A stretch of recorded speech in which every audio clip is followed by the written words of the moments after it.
The 2016 election, or as it's more commonly known, what did I do to deserve this? I always try to be a good person. Is this because I stole candy once in 4th grade? Please stop punishing us. 2016.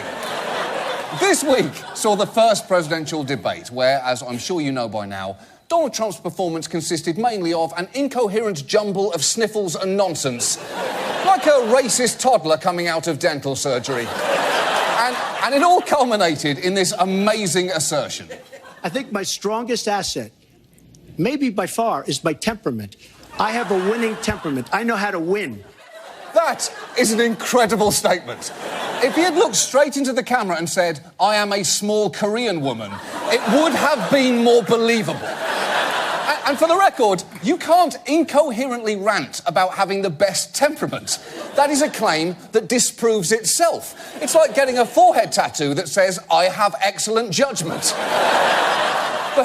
But this week, we then saw what a winning temperament actually means. It's a temperament that allows you to insist that you won something that you demonstrably lost. Because Trump spent the last 7 days citing his victories in what he called final debate polls, peppering his rallies with boasts like this. And so we won every single online poll, hundreds and hundreds of thousands of voters. Almost every single poll had us winning the debate against crooked Hillary Clinton. Every single online poll said we won, which is great. Every single online poll. OK, first of all, he did not win every single online poll. He certainly didn't win this actual BuzzFeed poll about whether candy corn is good.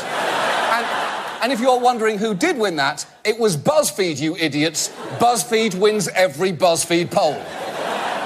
Now, the clear problem with online polls is that you can vote anonymously as many times as you want. That is how, when a British government agency held a Name Our Ship poll, the people's overwhelming choice was Boaty McBoatface. It's also how, when there was an internet vote on where Pitbull should perform, he ended up, and this is true, in an Alaska Walmart.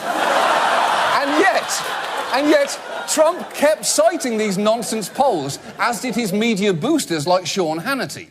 If you look at all the online polls, The Hill, Time.com, Slate, I mean, the list was really long. Trump won the debate in these online polls. Everyone's going to say, Hannity, they're not scientific. I hear what you're saying. Do you, though? I'm not sure you do. In fact, I'm not even sure you hear what your own company is saying, because Fox News sent out an internal memo this week saying that such polls, quote, do not meet our editorial standards. Which is shocking, since I was pretty sure Fox News' only editorial standards were all ladies must be 8s or above and try not to say the N-word. And by Thursday, the Trump campaign's insistence that online polls were just as good as real ones was beginning to drive people nuts. The polls that happened that night, the night of the debate, the snap polls, the ones that happened online, those all showed Mr. Trump winning in a huge way. Wait, what scientific poll had Donald Trump winning? Give me one scientific poll. Everything else was those are fan polls, man. Those are polls that like computer programmers can mess with. Those aren't real. I understand that Hillary is going to have support from the insiders and from the media. Mr. Trump's going to have the support from the grassroots and from the people. Jason, you've been doing this a while. You know those are bogus. Look how frustrated he is. Chuck Todd's head is about to explode.